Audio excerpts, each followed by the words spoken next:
নমস্কাৰ মোৰ ছাত্ৰ ছাত্ৰীসকল আজি মই তোমালোকৰ lesson 8 A surprise in a স্যাংচুৱেৰী এই লেসনটো মই তোমালোকক আজি লাইন বাই লাইন বুজাই দিম তোমালোকে ভিডিওটো প্ৰথমৰ পৰা শেষলৈ স্কিপ নকৰাকৈ চাবা আৰু আশা কৰোঁ তোমালোকে ভিডিওটো বুজি পাবা এতিয়া মই লেসনটো আৰম্ভ কৰাৰ আগতে মই তোমালোক লেসনটোৰ বিষয়ে দুটামান কথা ক'ব বিচাৰিছোঁ a surprise in a sanctuary This lesson is written about a sanctuary where Maya and Kosik live with their parents.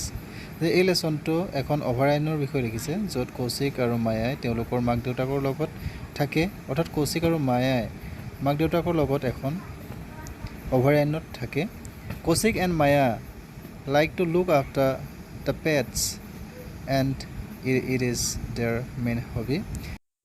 Kaushik আৰু মায়াই পোহনীয়া জীৱ-জন্তু প্ৰতিপালন কৰি ভাল পায় আৰু পোহনীয়া জীৱ-জন্তু প্ৰতিপালন কৰাটো তেওঁলোকৰ প্ৰধান হবি অৰ্থাৎ বেছিকৈ ভাল পোৱা কাম তোমালোকেও চাগে ঘৰত হাঁহ কুকুৰা ছাগলী প্ৰতিপাল কৰা তোমালোকেও পোহনীয়া জীৱ-জন্তু প্ৰতিপালন কৰিব পাৰা এতিয়া মই তোমালোকক লেসনটো লাইন বাই লাইন বুজাই দিম তোমালোকে প্ৰথমৰ পৰা শেষলৈকে ভিডিওটো চাবা আৰু আশা কৰোঁ তোমালোকে বুজি পাবা Now let's read the lesson There is a steep route in the wildlife sanctuary.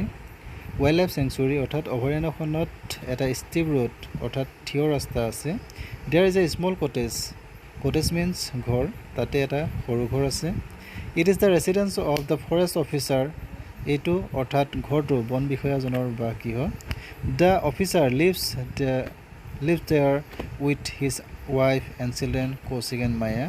অফিচাৰজনে তাত তেওঁৰ পত্নী আৰু ল'ৰা ছোৱালী ক্ৰমে কৌশিক আৰু মায়াৰ লগত থাকে They study in a school in the nearby town সিহঁতে অৰ্থাৎ কৌশিক আৰু মায়াই টাউনৰ ওচৰৰ এখন স্কুলত পঢ়ে Their main hobby is look after the pets সিহঁতৰ মুখ্য বা প্ৰধান হবি অৰ্থাৎ কৰি ভাল পোৱা কামটো হৈছে পোহনীয়া জীৱ-জন্তু প্ৰতিপালন কৰা A number of cats, 2 dogs and a herd of rabbits are like the members of their family সিহঁতৰ ঘৰত কেইবাটাও মেকুৰী দুটা কুকুৰ আৰু এজাক শহা আছে আৰু এই কুকুৰ মেকুৰী শহাবোৰ সিহঁতৰ ঘৰৰ সদস্যৰ দৰে এতিয়া মই তোমালোকক প্ৰথম পেৰাগ্ৰাফটো চমুকৈ বুজাই দিছোঁ তোমালোকে মন দি শুনিবা Kaushik and Maya live with their parents in a wildlife sanctuary Kaushik আৰু মায়াই তেওঁলোকৰ মাক দেউতাকৰ লগত এখন wildlife sanctuary অৰ্থাৎ অভয়াৰণ্যত থাকে Their father is a forest officer and live in a small cottage যে সিহঁতৰ দেউতাক এজন ফৰেষ্ট অফিচাৰ বন বিষয়া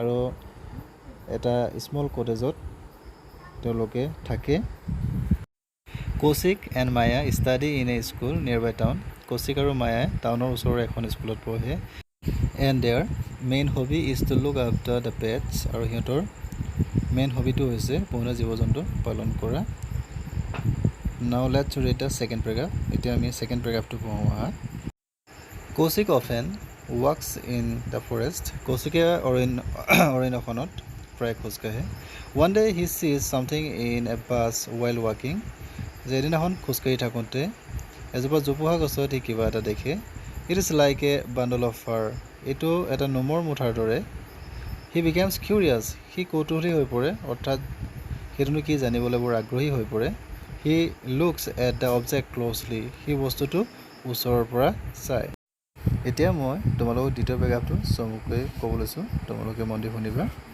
যে কৌশিকে প্ৰায় অৰণ্যখনত খোজ কাঢ়ে আৰু এদিনাখন খোজ কাঢ়ি থাকোঁতে তেওঁ এজোপা জোপোহা গছৰ ওচৰত কিবা এটা দেখে আৰু এইটো নোমৰ এটা মুঠাৰ দৰে লাগে আৰু তাকে চাবৰ কাৰণে কৌশিকে ওচৰলৈ যায় আৰু সি ওচৰৰ পৰা বস্তুটো চায় Now let's read the paragraph 3 Kaushik pokes the bundle of fur with his stick কৌশিকে এডাল মাৰিৰে নোমৰ বাণ্ডলটো খোজ মাৰি দিয়ে ইট মুভছ ই লৰচৰ কৰে অৰ্থাৎ ফাৰখিনি বা নোমখিনি লৰচৰ কৰে he takes another step forward আৰু সি এখোজ আগুৱাই যায় he picks up the bundle of fur very gently সি নোমৰ বাণ্ডলটো বৰ আলসুৱাকৈ তুলি লয় it's a fawn he is surprise এইটো এটা ফাউন মানে হৈছে বেবী ডিয়াৰটো দেখি সি আচৰিত হয় হি মিনছ কৌশিক আচৰিত হয় The phone is very cute. ফোনটো বৰ মৰম লগা He holds it close to his chest.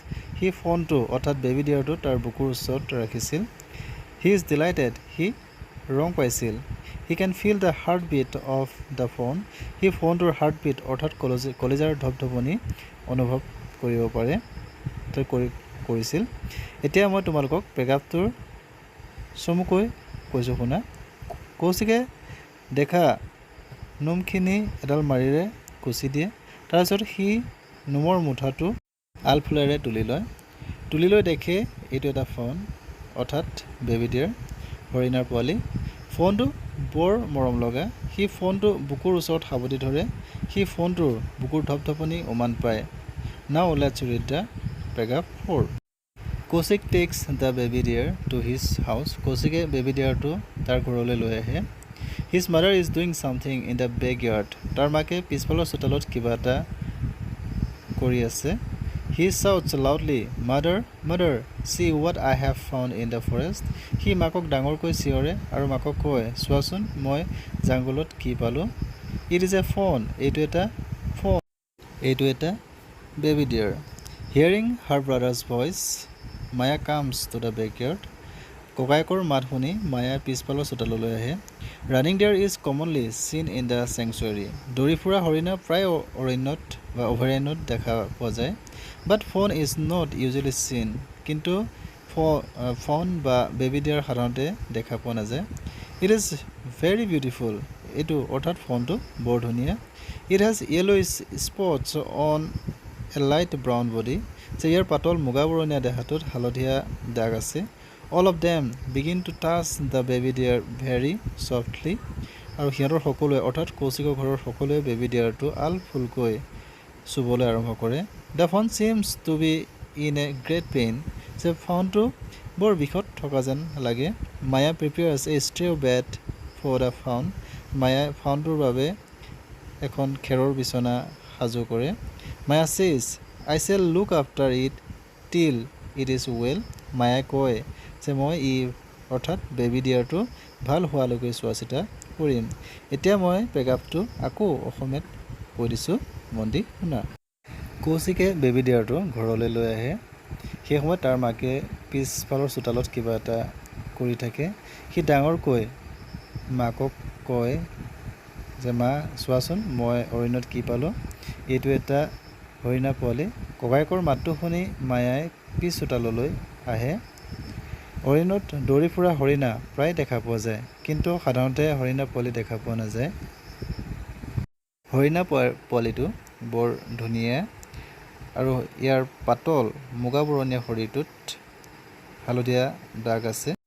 সিহঁতৰ সকলোৱে অৰ্থাৎ কৌশিকৰ ঘৰৰ সকলো মানুহেই বেবী ডিয়াৰটো আলফুলকৈ চুবলৈ আৰম্ভ কৰে। Now let's read the last paragraph. এতিয়া আমি শেষৰ পেগাপটো পঢ়োঁ আহা। But first we must call the vet, her mother says. যে বেবী ডিয়াৰটো দেখি সিহঁতৰ মায়াৰ মাকে কয় যে প্ৰথমতে এজন ভেটেনাৰী ডক্টৰক, পশু চিকিৎসকক মাতা। She goes inside the house to make the call. যে তেওঁ কল কৰিবৰ কাৰণে ঘৰৰ ভিতৰলৈ যায়। Kaushik places the baby deer tenderly on the straw bed. তেওঁ কৌশিকে আলসুৱাকৈ বেবী ডিয়াৰটোক খেৰৰ বিচনাৰ ওপৰতে ৰাখে। He ask his sister. তেতিয়া সি তাৰ ছিষ্টাৰক সোধে, will not Gudu be a good name for the baby. যে এই বেবীটোৰ কাৰণে গুডু এটা ভাল নাম নহ'বনে? মায়া ইজ এমিউজ. যে মায়া হেপী হয়, আনন্দিত হয়। চি মাৰ্মাৰ্ছ এটা ফোন.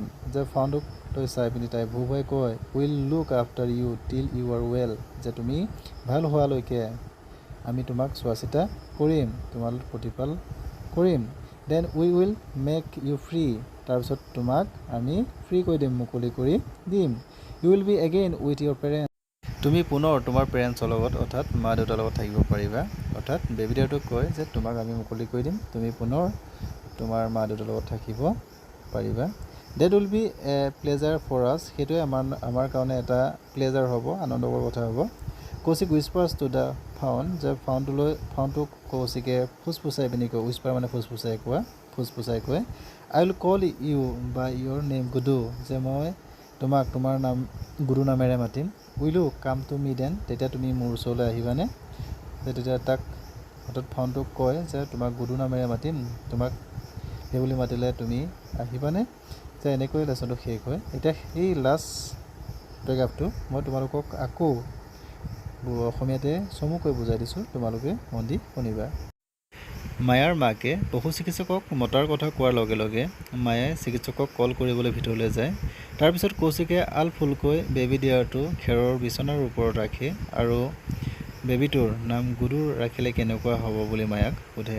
মায়ে নামটো ভাল পায় আৰু বেবী ডিয়াৰটোক ভাল নোহোৱালৈকে প্ৰতিপালন কৰিম বুলি কয় আৰু লগতে কয় যে তাৰ পাছত ফোনটোক এৰি দিব আৰু সি মাকহঁতৰ লগত থাকিব পাৰিব।